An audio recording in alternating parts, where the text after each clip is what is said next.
আসসালামু আলাইকুম রহমতুল্লাহ।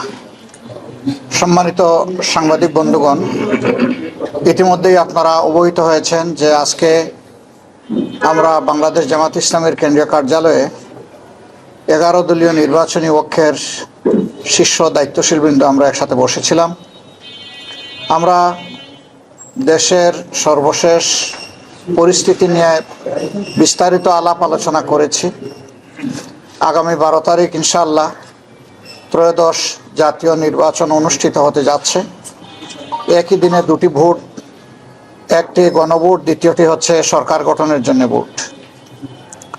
গণভোটে ইতিমধ্যেই আপনারা জানেন যে আমাদের অবস্থান স্পষ্ট।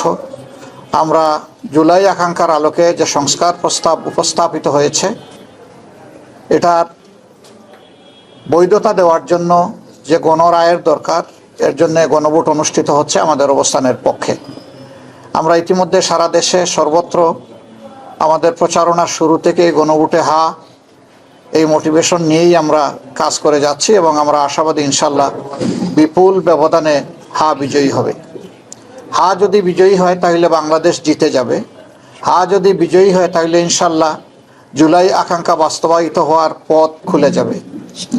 হা যদি বিজয়ী হয় তাহলে অতীতের নির্যাতন নিপীড়নের অবসান ঘটবে এবং তার যৌক্তিক ন্যায়সঙ্গত বিচার হবে। হা বিজয়ী হলে আবরার ফাহাদ থেকে শুরু করে আমাদের বিপ্লবী শরীফ উসমান হাদি পর্যন্ত সকলের বিচারটা তাদের পরিবার পাবে। এই যে 1400 শহীদ যারা জীবন দিয়ে এই জাতিকে জীবন এনে দিল, তাদের প্রতি আমরা গভীর শ্রদ্ধা নিবেদন করছি এবং সেই সাথে সকল জুলাই যোদ্ধাদের প্রতি। আমাদের অবস্থান মূল থেকেই স্পষ্ট ছিল। আমরা এই দলগুলো সবসময় সংস্কারের পক্ষে ছিলাম, আমরা পরিবর্তনের পক্ষে ছিলাম। জাতি অতীতের রাজনীতির ভুক্তভোগী এবং এই জাতির অনেক ক্ষতি হয়ে গেছে। 54 বছরে এই জাতি বহুদূর এগিয়ে যেতে পারত। দুর্নীতি দুঃশাসনের কারণে জাতি এগোতে পারেনি। আমাদের অঙ্গীকার হচ্ছে দুর্নীতির বিরুদ্ধে স্পষ্ট অবস্থান এবং আমরা সমাজে সুশাসন বা গুড গভর্নেন্স দেখতে চাই। এর সাথে সাথে আমরা সমাজে সর্বত্র ন্যায় বিচার কায়েম করতে চাই। এই দুইটা জিনিস যদি নিশ্চিত করা যায় তাহলে আমাদের সমাজ যেভাবে পশ্চাৎপদ হয়ে পড়ে আছে এই অবস্থা থেকে উত্তরণ হবে। এবং আমাদের যুবকদের আকাঙ্ক্ষা ছিল যে তারা হাতে কাজ নিয়ে দেশ গড়তে চায়। তারা কোনো ভাতা বা কোনো ধরনের কারো কোনো দয়া দেখতে চায় না। তারা নিজেই এই বাংলাদেশ গড়ার গর্বিত অংশীদার হতে চায়। এই ক্ষেত্রেও আমাদের অবস্থান স্পষ্ট যে তাদের হাতে কোনো ভাতা নয়, বরঞ্চ আমরা তাদের উপযুক্ততা অনুযায়ী কাজ তুলে দিয়ে বলতে চাই যে এবার তোমরাই বাংলাদেশটা গড়ো। এবং আমরা আসলে তরুণদের হাতেই বাংলাদেশ তুলে দেওয়ার জন্য আমরা প্রস্তুতি নিচ্ছি। তো এই নির্বাচন, পরপর 4টি নির্বাচনে মানুষ তাদের আকাঙ্ক্ষা অনুযায়ী ভোট দিতে পারেনি এবং সেই ক্ষেত্রে 2008-এর নির্বাচন থেকে শুরু করে গণরায়ের কোনো প্রতিফলন হয়নি। এবারকার নির্বাচনে আমরা স্পষ্টতই দেখতে পাচ্ছি যে মানুষের মধ্যে এই নির্বাচন নিয়ে ব্যাপক উৎসাহ উদ্দীপনা তৈরি হয়েছে। যাদের ভোট গ্রামে আছে তারা দলে দলে অনেকটা ঈদের উচ্ছ্বাস এবং আনন্দের মতো তারা যাচ্ছে, নিজেদের নাড়ির টানে গ্রামেই ফিরে যাচ্ছে। সেখানে তারা ভোট দিতে চায় এবং তারা তাদের মনের মতো সরকারও দেখতে চায়। আমরা আশা করছি গণরায় প্রতিফলিত হলে বাংলাদেশ ইনশাআল্লাহ নতুন রাজনীতির দিকে আগাবে এবং নতুন যে বাংলাদেশের আকাঙ্ক্ষা জনগণ অন্তরে পোষণ করে তা ইনশাআল্লাহ বাস্তবায়িত হবে। তবে এক্ষেত্রে আমরা জনগণকে বলবো যে বিভিন্ন ধরনের কথা শোনা যাচ্ছে। জনগণের সচেতনতা এবং ক্ষেত্রবিশেষে অন্যায়ের বিরুদ্ধে প্রতিরোধই কেবল সকল অপতৎপরতার উপযুক্ত জবাব হতে পারে। আমরা বিশ্বাস করি আমাদের যুব সমাজ ঘুমিয়ে পড়েনি। তাদের অসমাপ্ত দায়িত্ব পালন করার জন্য তারা এই নির্বাচনকে সফল করে তুলবে ইনশাআল্লাহ যে কোনো মূল্যের বিনিময়ে। এবং কেউ অন্য কিছু করতে চাইলে আমরা অনুরোধ করব জনগণ যেন নিজেদের অধিকারের পক্ষে মজবুত হয়ে দাঁড়িয়ে যায় এবং স্পষ্ট জবাব দিয়ে দেয়। আমরা আশা করছি জনতারই বিজয় হবে শেষ পর্যন্ত ইনশাআল্লাহ। পিছন পথে কেউ এসে কিছু করে সফল হতে পারবেন এটা আমরা মনে করি না। নির্বাচন প্রক্রিয়ার সাথে যারা সম্পৃক্ত আছেন, নির্বাচন কমিশন, তারপরে নির্বাচন পরিচালনার দায়িত্বে যারা নিয়োজিত এবং যারা নিরাপত্তার দায়িত্বে নিয়োজিত, শৃঙ্খলার দায়িত্বে নিয়োজিত, তাদের সকলের প্রতি আমাদের অনুরোধ আপনারা প্রজাতন্ত্রের কর্মচারী হিসাবে এই দেশ আপনাদেরও। আপনারা ন্যায়নিষ্ঠভাবে, আপনারা নিরপেক্ষভাবে, সুষ্ঠুভাবে আপনাদের দায়িত্ব পালন করবেন। তাহলে জনগণের ভালোবাসা পাবেন, সমর্থন পাবেন এবং জনগণ আপনাদের এই কাজের প্রতি সন্তুষ্ট হয়ে অবশ্যই আপনাদের মূল্যায়ন করবে। আমরা অতীতের মতো আর কাউকে দেখতে চাই না যে সরকারি প্রজাতন্ত্রের বাংলাদেশ নামের এই প্রজাতন্ত্রটির কর্মকর্তা হয়ে কেউ নির্দিষ্ট কারো পক্ষ নেবেন, এটা আমরা একেবারেই দেখতে চাচ্ছি না। আমরা কারো আনুকূল্যও চাই না, আবার আমরা অন্য কাউকে আনুকূল্য দেখানো হোক সেটাও আমরা দেখতে চাই না। আমরা চাই সবাই নিরপেক্ষতার সাথে যার যার জায়গা থেকে এই দায়িত্ব পালন করবেন। এই নির্বাচনের দিনেও বহু ধরনের রিউমার ছড়ানো হতে পারে। আমরা জনগণকে আহ্বান জানাবো, 11 দলের পক্ষ থেকে কোনো সুস্পষ্ট বক্তব্য না যাওয়া পর্যন্ত এই ধরনের কোনো বিভ্রান্তিমূলক কথায় মোটেই কান দেবেন না।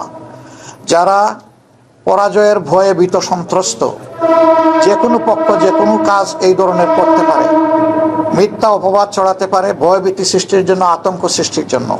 কিন্তু না, সব কিছুকে জয় করেই ইনশাআল্লাহ আপনারা সেদিন আপনাদের ভোটাধিকার প্রয়োগ করবেন এবং ভোটের রেজাল্ট হাতে না নিয়ে আপনারা কেউ ফিরবেন না।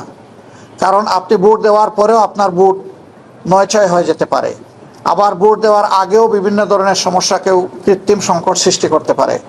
এই সব কিছুকে আমরা বিশ্বাস করি এই বীর জাতি মোকাবিলা করেই ইনশাআল্লাহ 12 তারিখের নির্বাচনকে সফল করে তুলবে এবং সেই নির্বাচনের মধ্য দিয়ে যে সরকার গঠিত হবে, এই সরকার হবে নতুন বাংলাদেশের সরকার, এই সরকার হবে জন আকাঙ্ক্ষার সরকার, এই সরকার হবে কৃষক, শ্রমিক, মেহনতি জনতা সহ মোটে মাঝি মজুর সকলের সরকার, সকল শ্রেণী পেশার মানুষের সরকার, নারী পুরুষের সরকার, শিশু আবাল বৃদ্ধ বনিতার সরকার।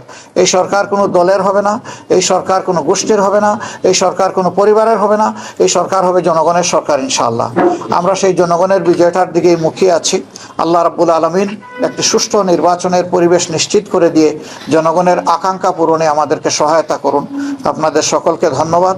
এখানে আমাদের 11 দলের অন্যান্য সহকর্মীবৃন্দ আছেন, শীর্ষ নেতৃবৃন্দ আছেন, আপনারা সবাইকে দেখতে পাচ্ছেন। কেউ ইচ্ছা করলে আমার বক্তব্যের পরেও তারা সাপ্লিমেন্ট করতে পারবেন, মোস্ট ওয়েলকাম। এবং আমরা জাতিকে এই বার্তাই দিচ্ছি, একটি সুষ্ঠু নির্বাচনের জন্য সর্বাত্মক সহযোগিতায় 11 দল প্রস্তুত। আমরা যেমন একটা প্রশ্ন করা যাবে, সেটা হচ্ছে যে আমরা অনেক জায়গা থেকে খবর পাচ্ছি যে কিছুটা বিশৃঙ্খলা হচ্ছে, হামলার শিকার হচ্ছে। কিছুক্ষণ আগে আমরা শুনলাম যে মঞ্চগড়ে সার্জিস সালামের গাড়ি বহরও হামলা করার চেষ্টা করা হচ্ছে। এই পরিস্থিতিতে নির্বাচন আর মাত্র কয়েক ঘন্টা আছে, পরে নির্বাচন।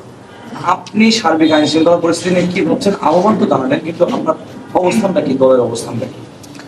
আসলে দেখেন, এই ধরনের বিক্ষিপ্ত বিচ্ছিন্ন ঘটনা অতীতেও ঘটেছে, এটা নতুন না। এগুলা মোকাবিলা করেই অতীতে জনগণ তাদের দায়িত্ব পালন করেছে। আর এবারকার প্রেক্ষাপটটা সম্পূর্ণ ভিন্ন। দেশের শতকরা 40% ভোটার জীবনে একটা ভোটও দিতে পারে নাই। তারা এই ভোটের মাঠ কেউ নষ্ট করবেন এটা আমরা বিশ্বাস করি তারা বরদাস্ত করবে না। ভোটাররা এর জবাব এবং প্রতিরোধ গড়ে তুলবে। তবে আমরা চাই যে শৃঙ্খলা বিধানের দায়িত্ব যে বাহিনীগুলোর আছে তারা যেন তাদের দায়িত্বটা নিষ্ঠার সাথে পালন করে, তাহলে জনগণকে আর কিছু করা লাগবে না। কিন্তু কেউ যদি ব্যর্থ হয়, জনগণ বসে থাকবে না, জনগণ তার দায়িত্ব ঠিকই পালন করবে এবং সুষ্ঠু ভোট আদায় করে ছাড়বে ইনশাআল্লাহ। সুষ্ঠু নির্বাচনের কথা বলছেন, এটা এবং সবারই প্রত্যাশা। বাংলাদেশের নির্বাচনী কালচারে জিতলেই কেবল নির্বাচন সুষ্ঠু হয়। আপনারা যেহেতু এখানে সবাই আছেন, নির্বাচনে আপনারা শেষ পর্যন্ত থাকবেন এবং আপনার মধ্যে বিজয় নিয়ে ফেলবেন। ফলাফল যাই হোক, সেটা আপনাদের পক্ষেও যেতে পারে, বিপক্ষেও যেতে পারে। অতীতে আমরা দেখছি যে যারা না জিতছে তারা নির্বাচনকে প্রশ্নবিদ্ধ করেছে, নির্বাচন ঠিক হয়। আপনাদের অবস্থান কি হবে? আপনারা জয়ী হন আর বিজয়ী? আমাদের অবস্থান স্পষ্ট। আমরা বললেই এটা সুষ্ঠু হবে না, আর সুষ্ঠু হয়নি বললেও এটা ওই রকম হবে না। যখন জনগণ বলবে যে না এটা সুষ্ঠু হয়েছে, আমরা এটা শ্রদ্ধার সাথে মেনে নেব। আমরা বিজয়ী হই অথবা আমরা বিরোধী দলে বসে, এটা কোনো ম্যাটার করে না। আমরা আমাদের জনগণের উপর খুবই আস্থা রাখি, গভীর আস্থাশীল, এবং আমরা বিশ্বাস করি জনগণ সঠিক রায়টি দিবে ইনশাআল্লাহ। আজকে যারা বসলেন নির্বাচনের ঠিক আগে 11 দলের নেতারা, আপনাদের মধ্যে আসলে কি আলোচনা হয়েছে? এজেন্ডা কি ছিল? আপনারা বিশেষ কোন বিষয়টিকে গুরুত্ব দিয়েছেন, যেহেতু সবাই একসাথে বসেছেন? যা বলেছি এগুলোই আমরা আলোচনা করেছি, আলোচনা করেই আমরা বলেছি, আলোচনার বাইরে আমরা কিছু বলিনি। Thank you. এরপরে আর কারো না থাকলে আমরা ধন্যবাদ দিয়ে শেষ করি। কিছু বলবেন মোহন ভাই? নাহিদ, সবাইকে শুক্রিয়া। আর দোয়া করেন, দেশটা তো আমাদের সকলের ভাই, আমরা হাতে হাত মিলিয়ে, কাঁধে কাঁধ মিলিয়ে একটা সুন্দর দেশ, আমাদের আগামী প্রজন্মের জন্য একটা নিরাপদ দেশ, আমাদের নারী সমাজের জন্য একটা নিরাপদ দেশ, শিশুর জন্য একটা তার স্বপ্ন বাস্তবায়নের দেশ, বৃদ্ধ যারা হয়ে গেছেন এই দেশকে দিতে দিতে তাদেরও আকাঙ্ক্ষার শান্তিতে যাতে দুনিয়া থেকে তারা বিদায় নিতে পারেন, সেই রকম একটা দেশ আমরা উপহার দেওয়ার জন্য আগামী 12 তারিখ ইনশাল্লাহ এগিয়ে যাই। আপনাদের সকলের সহযোগিতা চাই। আসসালামু আলাইকুম রহমতুল্লাহ।